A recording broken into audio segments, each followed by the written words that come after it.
Hello, my students. So today we're going to continue um, with our next conversation. So let me go ahead and set this up.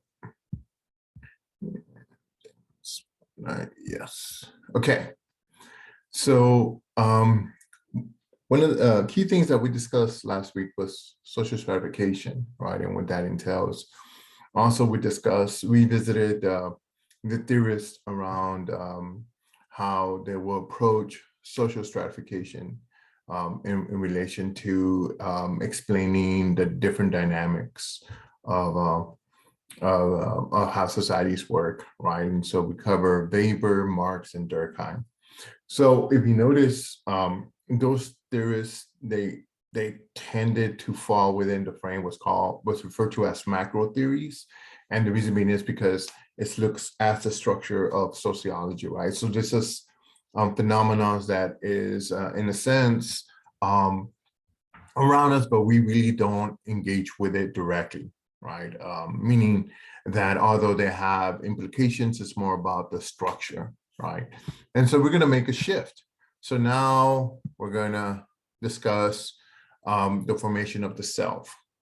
And so what this entails is now we're going to be looking at individuals' performances, meaning that we're going to be centering on us, right, and how we fall into within the structure. So now we're shifting what's referred to as micro sociology, because it's in a sense dealing with the way people interact with each other within this larger frame, right? Remember, we had a conversation about macro, micro, how that can change, but micro theory is looking at culture and how people interact, so it's more direct, right? And so we're going to talk about the self and what that entails. We're also going to talk about individual performance. Believe it or not, we're always engaged in performances, and so we're going to now dive into those aspects. And then we're going to discuss the role of socialization, right? And so what socialization, again, is how every single one of us are integrated into a structure, right?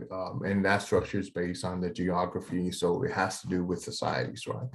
And so every structure has these rituals. And so we're going to be discussing those concepts. Now, here in the conversation of rituals, we're kind of moving more towards Levi-Strauss, Baudrillard, and others that talk about rituals as things that have special meanings, right, but not in relation to a theological perspective, right? So we won't be talking about religion just because of the way the course is constrained and such, right? And so we're going to talk about socialization of rituals, right? So the way to think of what this entails is every time you hear Star Spangled Banner, right? In football games, you stand up, you put your hand over your heart, right? For those individuals who were in the military, when you hear reveille, right? Reveille is the bugle sound in the morning, and that is when the flag is being lifted into the flagpole. It's called reveille, and then you have retreat, which is when the flag is being brought down and put away, right? Until the next day. So that is all rituals, right? If you notice that there is a certain situation that then triggers a collective response. So, as we engage this conversation, right, when we're talking about rituals of socialization, roles of socialization, just think of it as how society instills in us or how we're supposed to behave. And also interacting with others.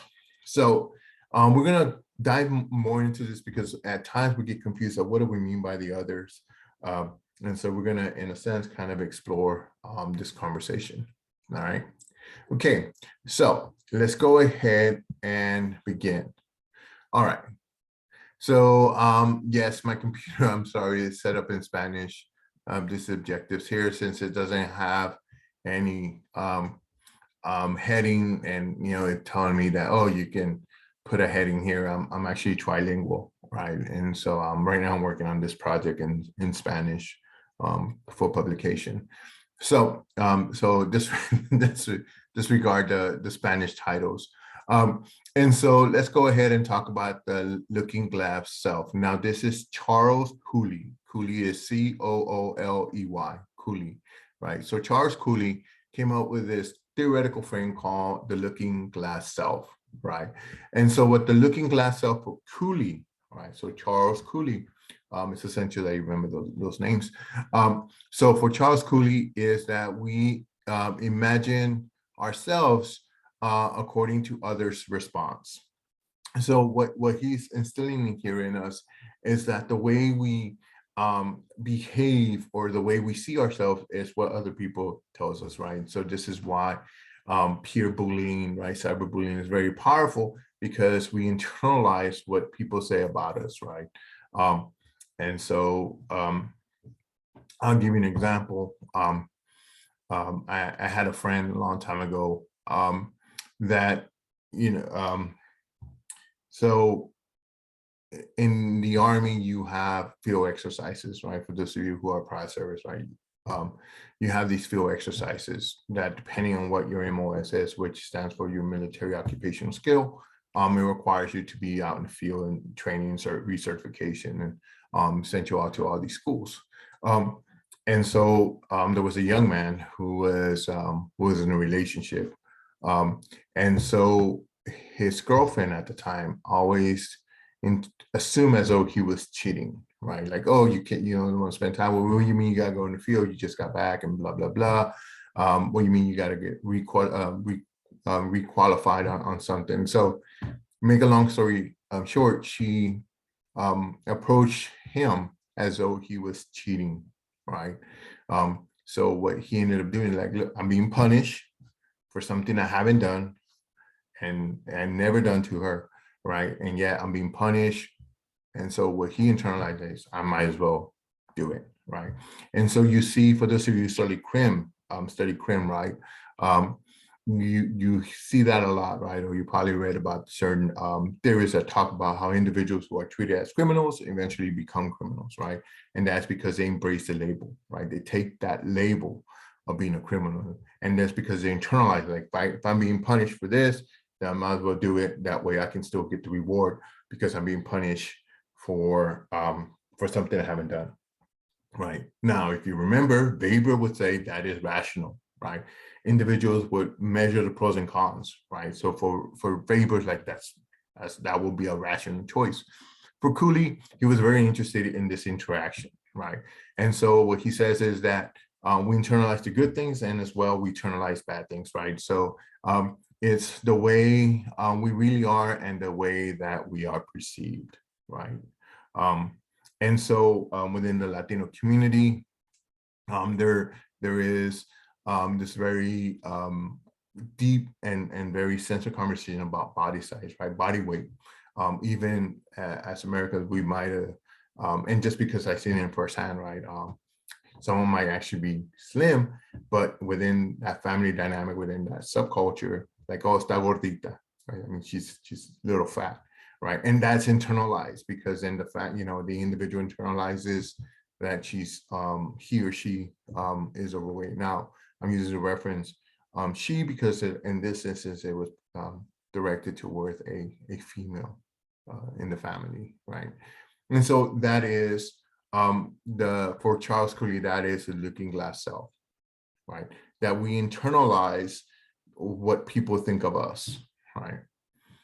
Now, the other key thing to keep in mind about the way we communicate, if you notice that this tends to be all nonverbal, right? And so just note that communication, because remember we talked about symbolic culture and material culture, right? And there was a conversation about language. Gestures is also a way of communication, okay? Now, gestures you have some universal facial gestures, right? Such as happiness, disgust, joy, and shock and fear, right? Those tend to be universal.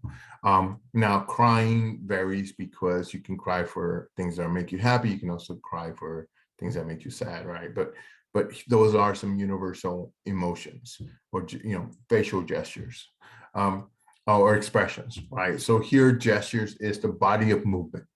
Okay, so there are gestures that are defined as significant symbols. And what significant symbols means is that those movements have a specific meaning within a society, right? And it has that key thing. So remember going back into the video when we were discussing common sense, right? And there was someone that pointed out as to like, oh, in Germany you don't do this, right? Because that could be interpreted. You do this, right? You know, yeah, for good luck, you tuck your finger inside inside your, you know, inside your index fingers, right? So this kind of looks like close to an M, right? For those of you who take sign language, right? It's an M, N, M. And so those are gestures, right? Within that society, those symbols, that gesture, right? Like, hey, good luck. That gesture has a meaning, right? And so just note that you have certain gestures that have meanings. Like say, for example, someone run you off the road, right? There's a gesture you give to show like, you know, your unhappiness with that particular individual operating that vehicle, right? And it has a significant symbol, meaning that for someone who's not part of the culture, it's not exposed to that symbol, they're not going to have an idea of what that means, right? In Italy, you know, when someone does something terrible to you, you go like this, right? And in a sense, this mimics like you throwing feces, right? Like, you know, like cattle feces toward the individual, right? And so it's supposed to be insulted, right? And so, so just know that those gestures are significant, right? Now, did that make sense? Yes. Okay. Now, so, you know, again, most of us like, wait, why is, because in certain parts of that in the world, that gesture means yes, right? Bobbing your head side to side implies yes.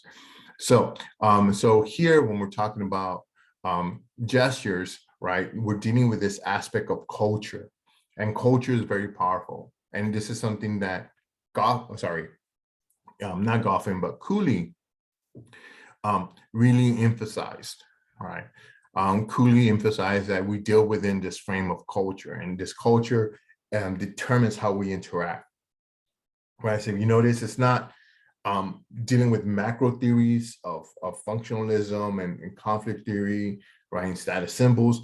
Here, this is the culture, right? And so for Cooley, this is how we live our daily lives. We deal our daily life through this very essential component known as culture, right? And so, so that's Charles Cooley. Within Cooley, is that if these gestures, so like say for example, if someone kind of, you know, if I'm wearing something and someone is like looks me up and down and gives me like, you know, that facial expression of disgust, I internally like, oh, I don't look right, right? This person is not happy with me. Now some of you are like, wow, you're easily influenced by these people you don't know. Well, just you know, again, going back with culture dynamics, right? We have in groups and out groups. You always care what your in group thinks of you, right? You might not assume as though you don't care what everybody else thinks, but you do care what your in group thinks, right? So let's say, for example, you're in a place and someone, you know, and you want to trigger someone's response, right? And you trigger that response, and you know, and again, that gesture they give you, right? It's inappropriate. But then you go back to your in group and you reflect, like, yeah, you know, I did this, like, yeah, like, wow, right? So as long as your in group supports you, you're okay, right? And so we're going to also talk about group dynamics and what that entails. Okay, so just don't assume as though like, oh, you care what random people think. No, you care what everybody thinks. That includes your group. For Cooley, right? All right. So that is the importance of gestures, right? So gestures tend to be expressions, movements, right? I mean, my movement is the movement of body in space, right? So what, when we're talking about these gestures and the looking glass self, well, what does this entail? So here we get into this thing called the self, right? Because remember now,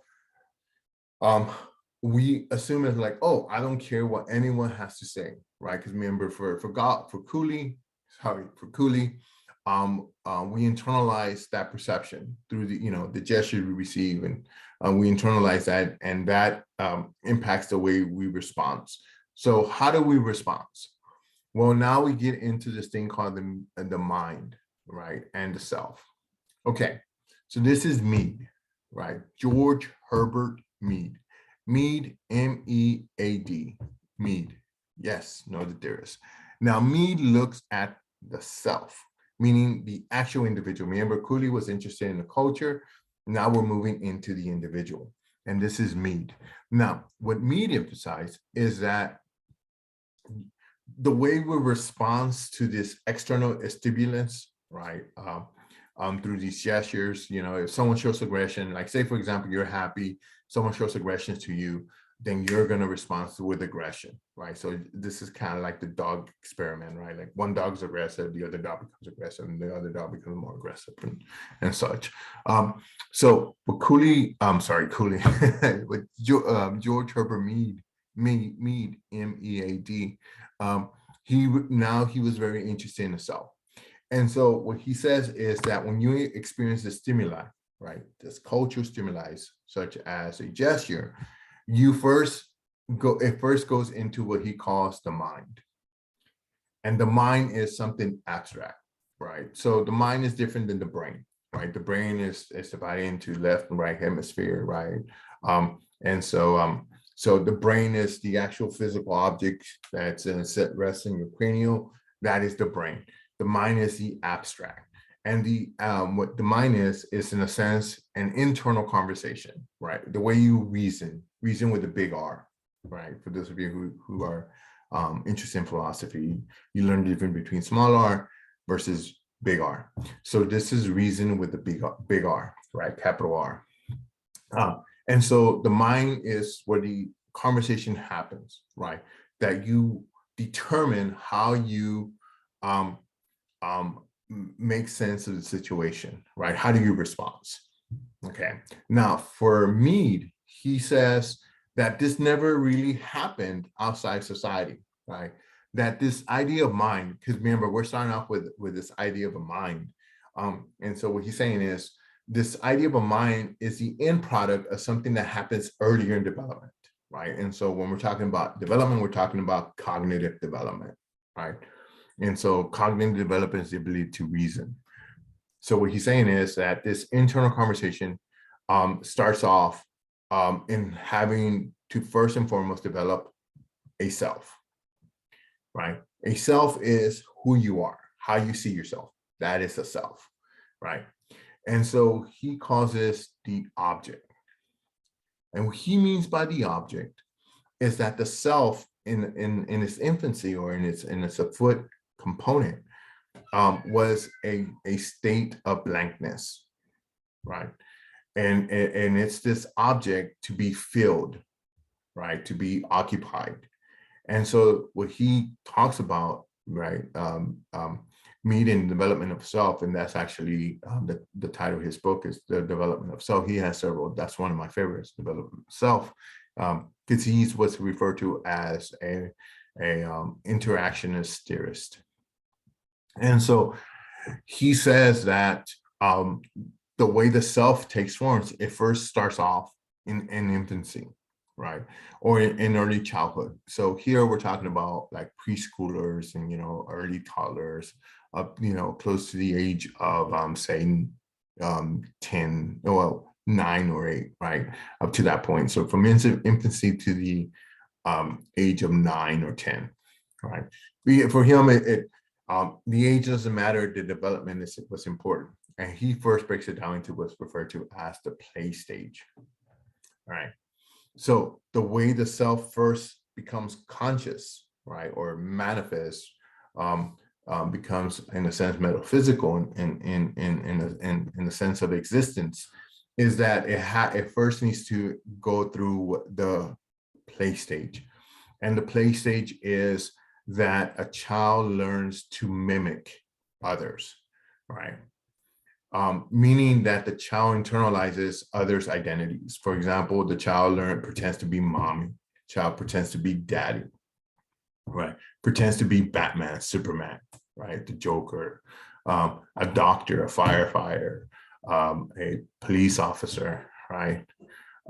So these are all play, right? The child internalizes what they're supposed to do, right? That is the play. Now, if you notice, it's mostly individual based, right? So Mead said this is the first step because the child first learns to play, learns who Batman is, right, or who Superman is, who Captain Marvel is, and then they internalize those characteristics, right? They become those individuals, okay, and that is a play. The second development, right, of cognition is what he calls the game stage. And so the example of this is a baseball game, right? So what he says is that here, think of the game stage as a baseball game. And the baseball game begins to unfold, right? So this is where the child now has more development because now the child doesn't only know to play the role of a one individual, but he or she, they know the roles of everyone involved. Okay, so think of it the way a pitcher, right, in a baseball game, knows the function of the batter. He knows exactly what the batter is there to do. At the same time, he knows what the catcher is supposed to do, and the first baseman, the outfielder, everybody, right? And so that is the game. All of a sudden, now you have the one individual, right? But surrounded within this system where they know what everybody else is supposed to be doing within that system. That becomes that was my dog barking. Yeah, she wants to come in. She hears my voice. She's like, he's there. And so now that becomes now a game, right? Because now the self is not it's knowledgeable about who they are, but then it's also knowledgeable of everyone around them, right? And so this self is important because now that there's a development of who's involved, and then there's this other thing called the generalized other. So this is where it gets pretty interesting in the relation to the self for Mead. For Mead, is that with the way to think of the generalized other, think of the audience. And so your involvement, your energy, the way you see yourself is based on how the generalized other, in this case, the audience, the attendees, react to what you're doing on this baseball field, right? If they're happy with you, they cheer you, right? Because you're in the home game, you're the home team. If they're very unsatisfied with your performance, they start booing you, right? And that starts impacting your morale. So for Mead, that is the essence of the self, right? That's what begins to happen in the way you develop yourself. Okay, now that you have a self, before it triggers into the mind that abstract conversation, you have two key components, right? For me, so think of this: we're moving deductively, okay? And so also in a sense, we're deconstructing this conversation. We start off very abstract, and then we're moving down to the micro component of this, right? Because now we're at the self. But this self, the way you internalize your conversation, right? And meaning that conversation then is going to trigger a response. For me, it is that now, because you played all these games, right? And just playing the game and stage, the way you react to the stimuli is now triggered by this thing called the characteristics of the self, right? Through this development, you for me, you developed these two things: the I and the me. Psychologists later studied, right, specifically Freud, he called it the id and the id and the ego, right? Me doesn't have a superego, right? It's just the me and the I. But think of it under those same kind of juxtapositions, all right? It's just that difference in relation to disciplines is that the terminology is different, but what they entail are in a sense kind of similar in nature. All right. So so the self, right, depending on the playing the game, the self will develop, and it will develop into two categories, right? Meaning it will have two subsets. And one is the I and the other one is the me.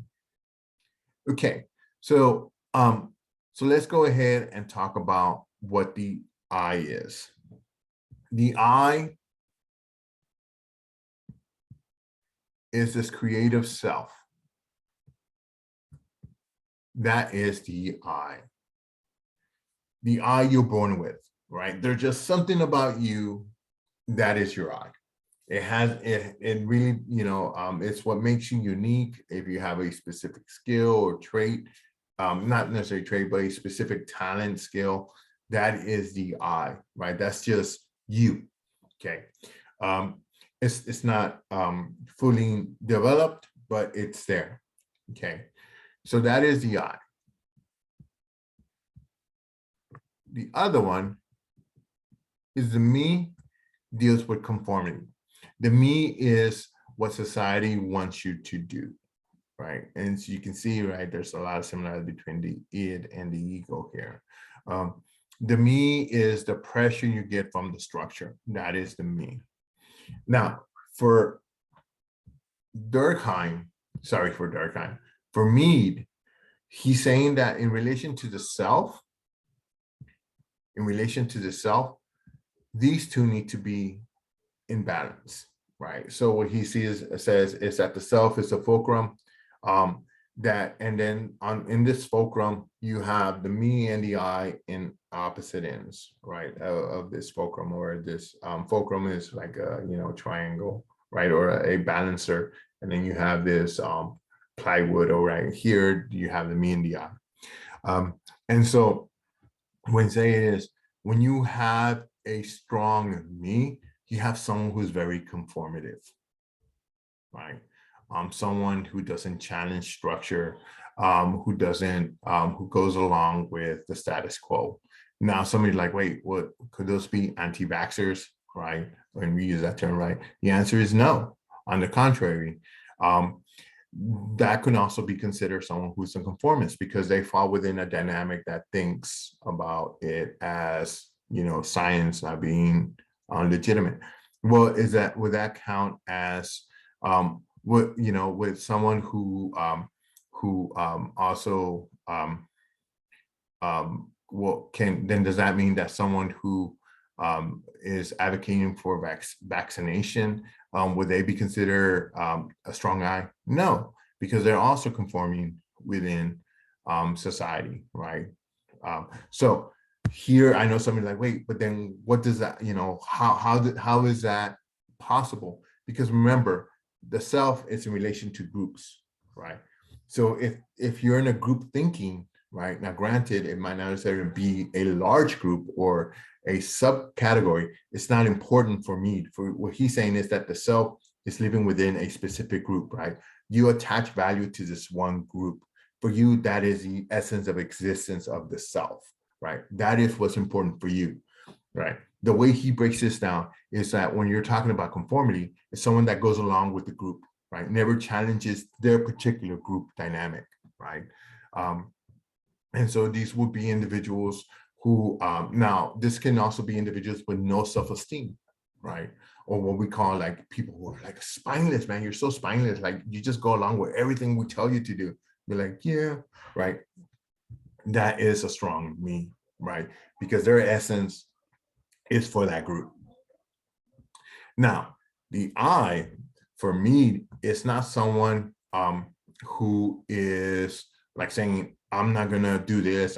No, for the I here is what those individuals we call completely antisocial, right?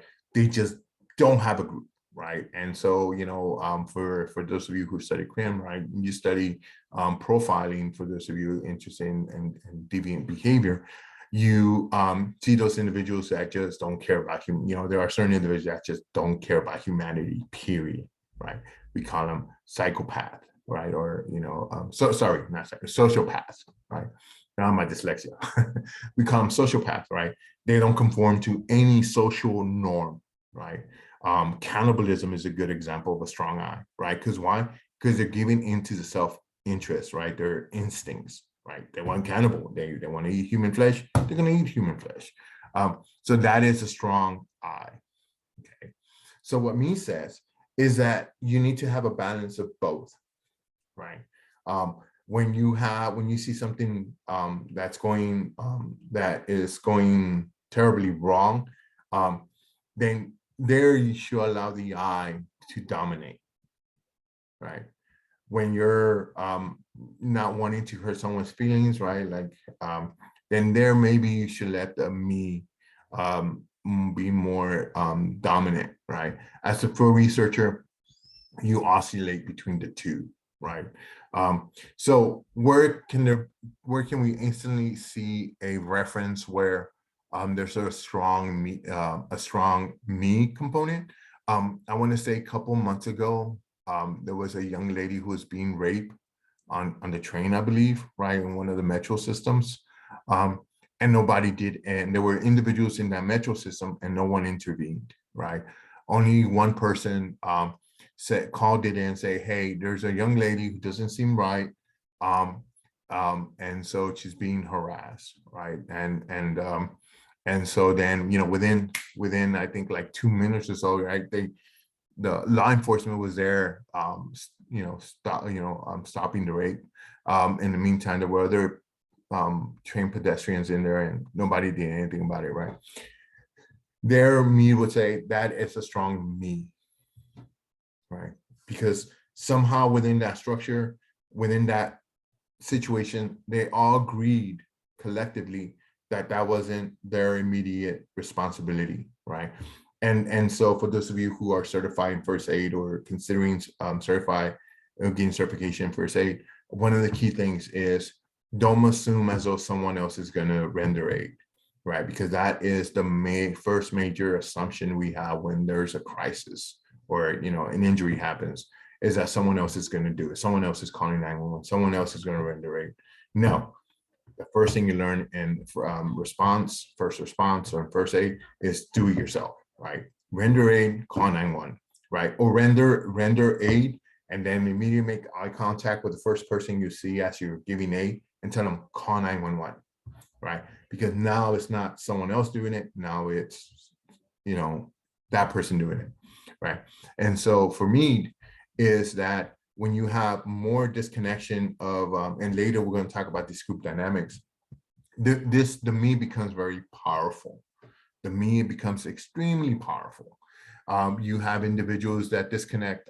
For example, I like going to the YouTube videos of individuals who go into nature, right? And they're like, yeah, and they're like, they have like these survival channels. And it's interesting because they're talking about survival, yet they're taking their technology with them, right? And so, so I always found that interesting. I can see, the notion is like, oh, I'm here by myself, but technically speaking, you're not, right? Because you also have all these viewers that are with you, right? And if everything is well, you upload your video. If something goes terribly wrong, then your video never gets uploaded.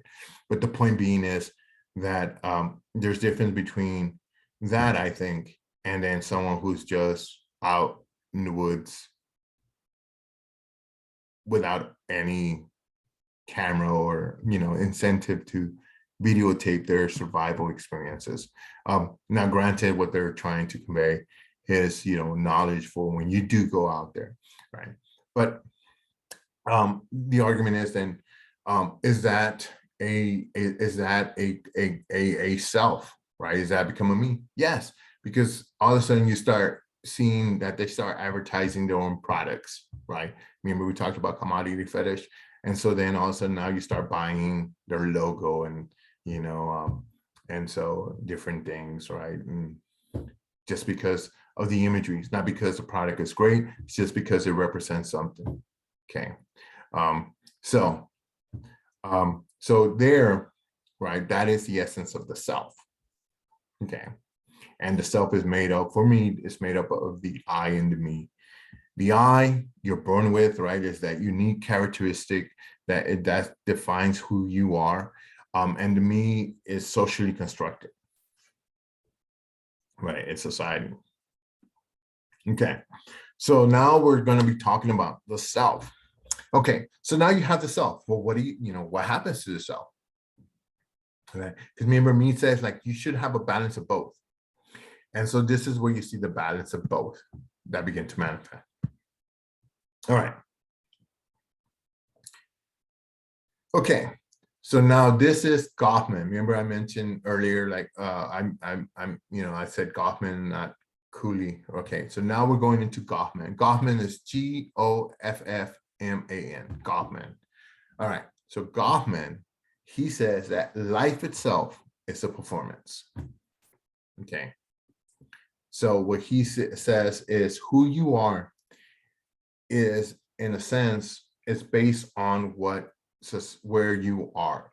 Okay, so who you are is based on where you are, and he calls this the performance, right? Specifically, he refers to it as dramaturgy.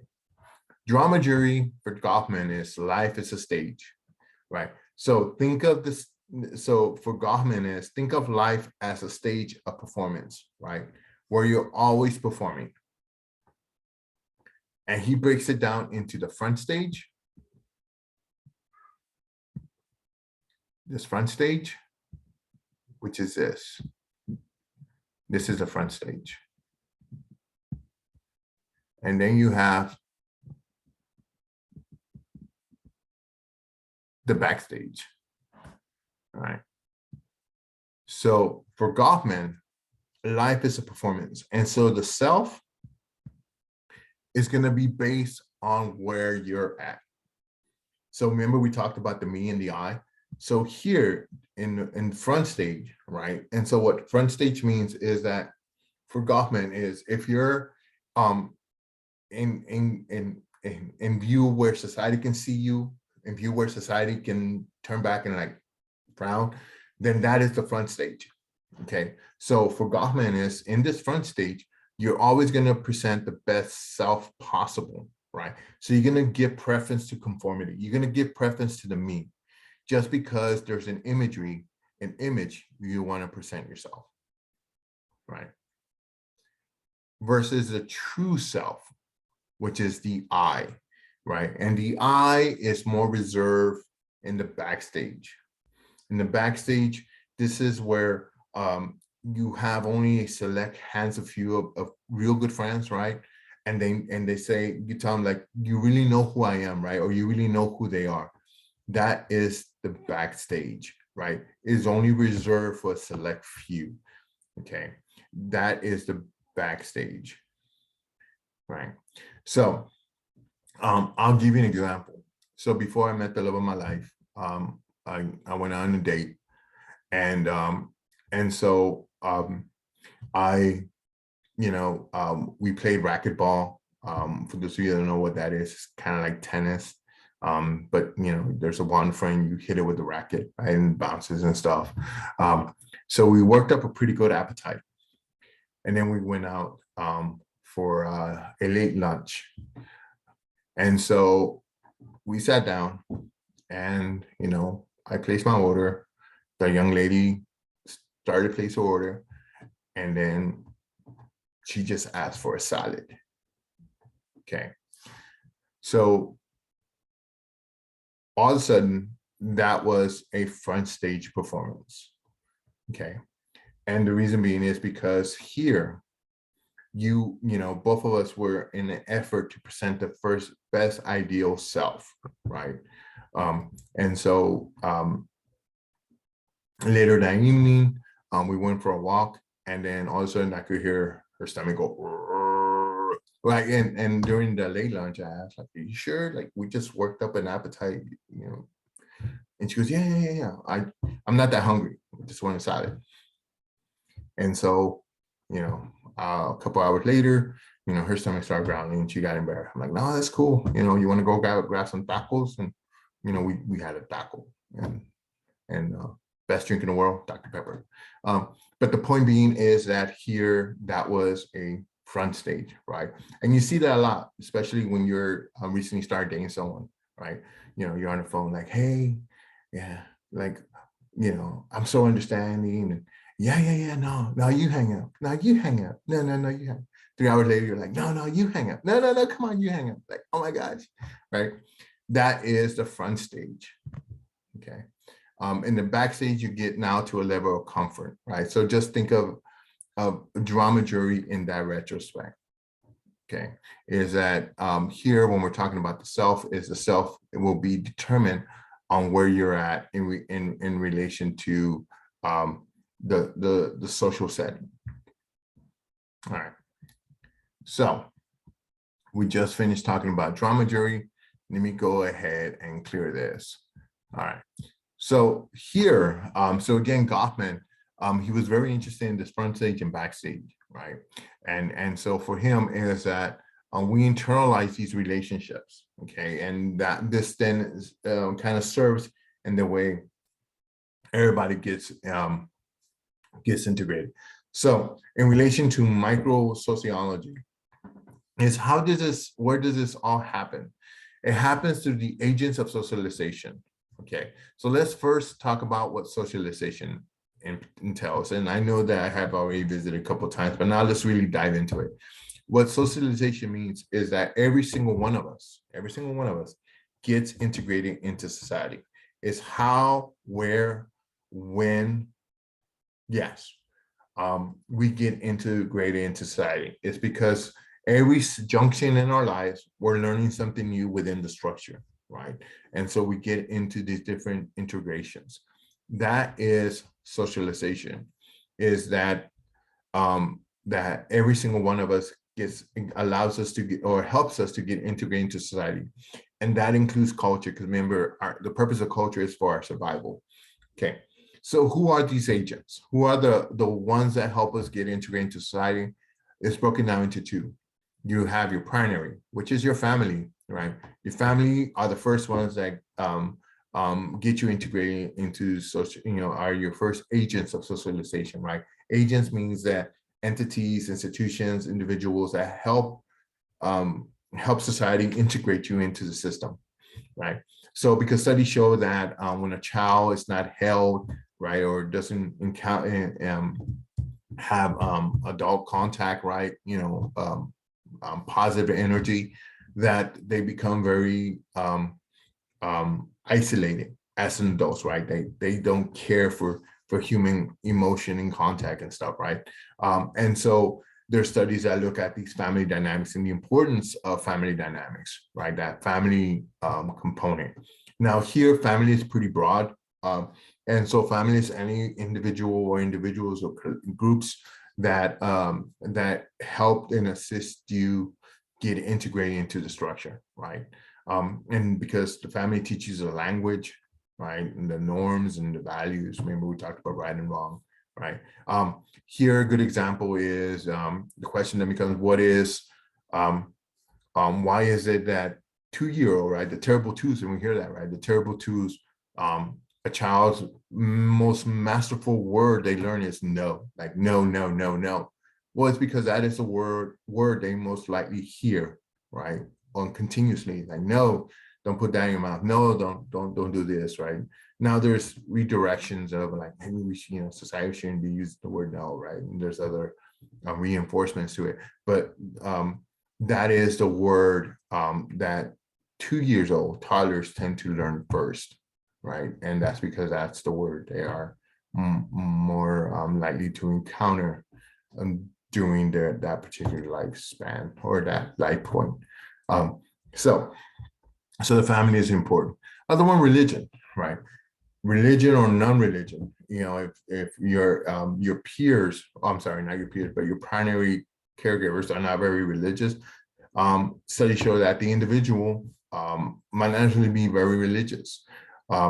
And so that might change later in life, but they're at that junction, that is the first thing you encounter, right? And so religion is one of the components, right? And just because religion teaches you the values of right and wrong, right? and it's internalized. All religions offer the same kind of component of right and wrong. So those are your primary agents of socialization. Then you have your secondary. Your secondary are agents of socialization that come later in life, and your peers. So think of your peers here as the friends. All of a sudden now you start picking your friends to hang out with, right? And so this is where you get into this conversation, peer pressure, and kids turn back to the parents like, oh my gosh, you're so old, you don't understand me, right? And, I have older nieces and nephews, and I see my older siblings going through this. I dread it because I know I'm gonna experience it, and that's just life. My parents experienced it with me and with my siblings. So I think it's only fair that I experience it with my little ones. But the point being is that here, it's all of a sudden now there's another layer added to it. Okay. Individuals at this junction might gravitate more to religion or separate from religion and move on to a different part of religion. And so those are your peers. Your peers are your secondary component. This could be in high school, junior high, and college. Individuals that you value, right? Because I remember we discussed about group dynamics. This is where you start forming your groups, right? And you start looking for groups who share a similar views of that you do, right? And so your peers. Then you, within this other component of secondary, you have education. Education also assists you in getting integrated into the structure, right? And so just think of how most of you tend to raise your hand in the classroom. That's because you're taught from a very young age that it's essential that you raise your hand in the classroom, right? And then you also have your name on things, right? And so you start learning to taking care of your personal items, and you have your own personal items. And so that is the purpose of education, is also integrate you into the system. All right. So these are your agents, right? And so, and if you notice, now we're looking at the self. Okay, so then what happens? So once you get socialized, once you experience this social agents of socialization, that is it. The self is complete. Actually, no. Okay, so as an adult, you have another level of socialization. So let's go ahead and talk about adult socialization. Okay, so adult socialization is what we call re-socialization. So here I only have total institutions, but also think of it as the workplace. Re-socialization, what that entails is that the individual is forced to reevaluate everything they have learned up to the point of adulthood. Excuse me, been drinking a lot of coffee. That is re-socialization, right? So think of workplace. We always assume that, oh, if I work hard, right, that I'm gonna move up the ladder. Okay, so think of the workplace. Think of when you first started off in your job, right? You were like squared away, right? You were on top of things. You were high speed, low drag. You were just moving through it. And so if you notice that over time, individuals, people in your work environment are saying like, "Oh, you're doing too much. Slow it down. You're not gonna get promoted, right? Just because so-and-so is scheduled to get promoted first. This is the way the structure is, right? And if you start overproducing, the company is gonna make this assumption that you'll be able to overproduce discontinuous, right? You're gonna burn yourself out. That is re-socialization, right? And so, and because the group now forces you to reassess what you're doing, right? And you hear such, I'm like, man, you're making the rest of us look bad, or like, or there's someone that comes like, oh man, that person's not qualified, like, yeah, they have connections to the boss, right? And so you start undervaluing their performance as well. That is all re-socialization at the workplace. Now, there's other re-socialization, also known as total institutions. So total institutions are institutions that strip away the individual.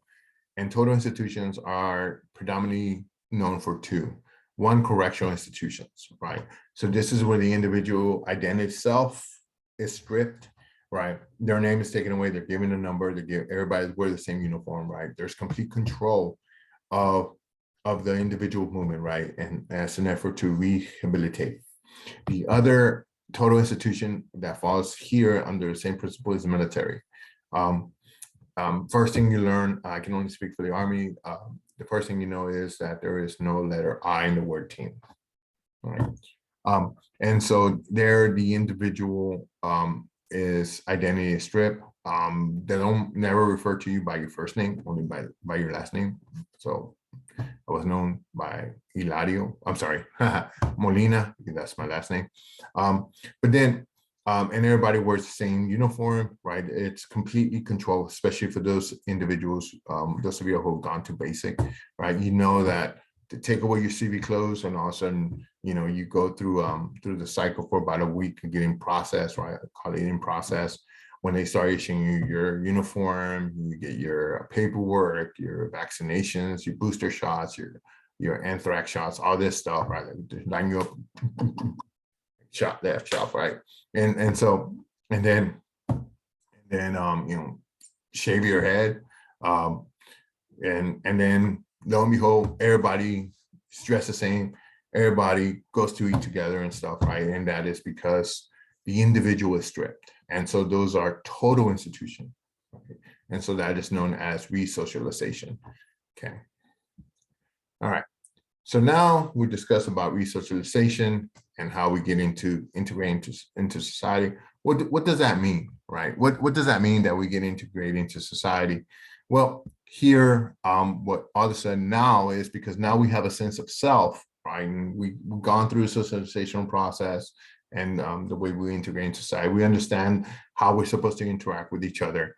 Then all of a sudden now the structure tells us that you have to yourself, or the way you comport or interact with others, is now based on the situation. And this is where it gets pretty interesting, at least from a demographer's point of view, is that while you have the stage, now you have to play a role, right?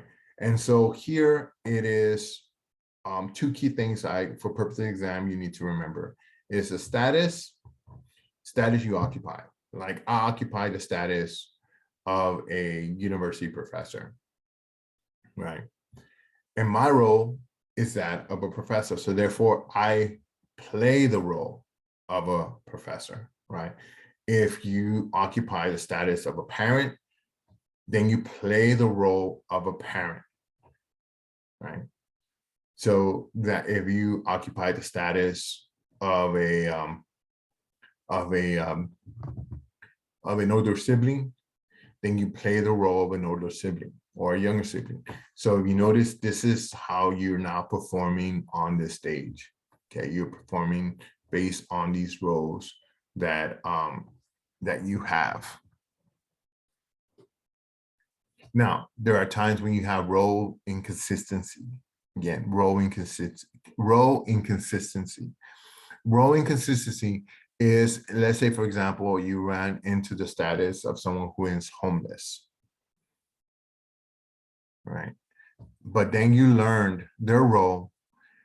They don't fall into what we expect the behavior of a homeless person to be, right? For example, they're able to recite Shakespeare, The Tempest, and they are, very familiar in quantum mechanics, right? Those aren't the roles that you expect someone to be that is homeless to be able to engage in, right? And so those becomes role inconsistency. Another example, now the reason why I use the example of homeless is because studies show that a substantial proportion of the population that is homeless are actually former prior service individuals, right? So and a high percentage of them tend to be combat veterans. And so for us, right, when we think of homeless, we think of individuals that quit society, and therefore, that's why they're in the position they are. Studies show that, again, a substantial portion of the homeless population are combat veterans. Another individuals who, another percentage of homeless individuals are actually families that just got laid off, or medical insurances were too much, and so they had to let go of their home, just because they couldn't make payments, right? So there's reasons why there is a section of the population that is homeless in the United States, right? But what I want you to draw here is this conversation about status and roles. You occupy status, you play a role, right? Can individuals have multiple status? Absolutely, right? You can be an officer in the military, and then also have a family, and then at the same time be a sibling, right? And so your roles will determine on what stage you're at.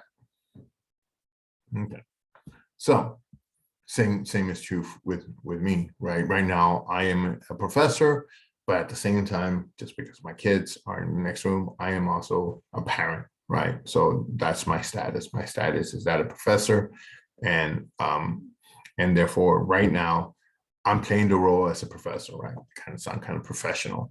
And then as soon as I log out, I have the status of a parent, and I become a goofball, right? I start goofing off my kids and run around, and yeah.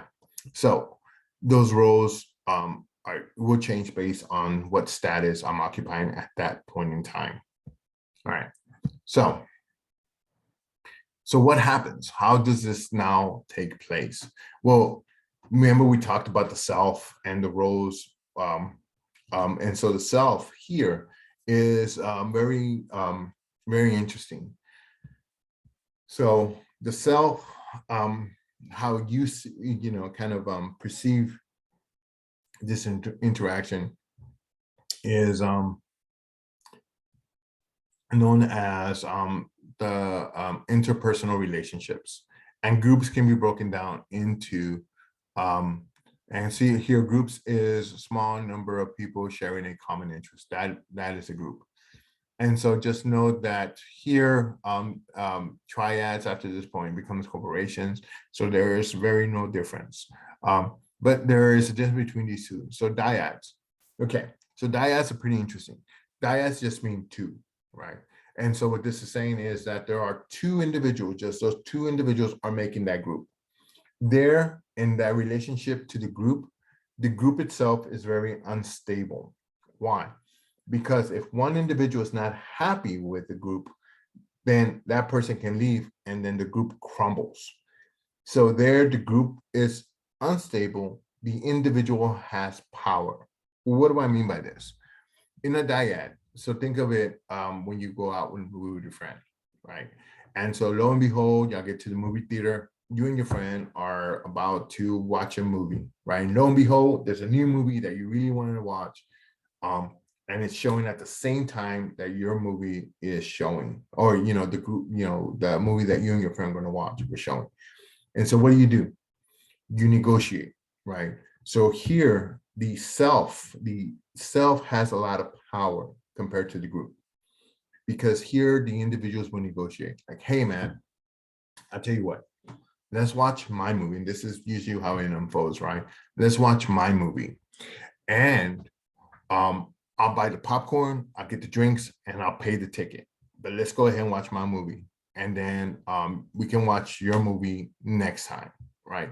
There, if you notice, if your friend doesn't want to, then the group crumbles, right? And then one of you is going to have to walk home.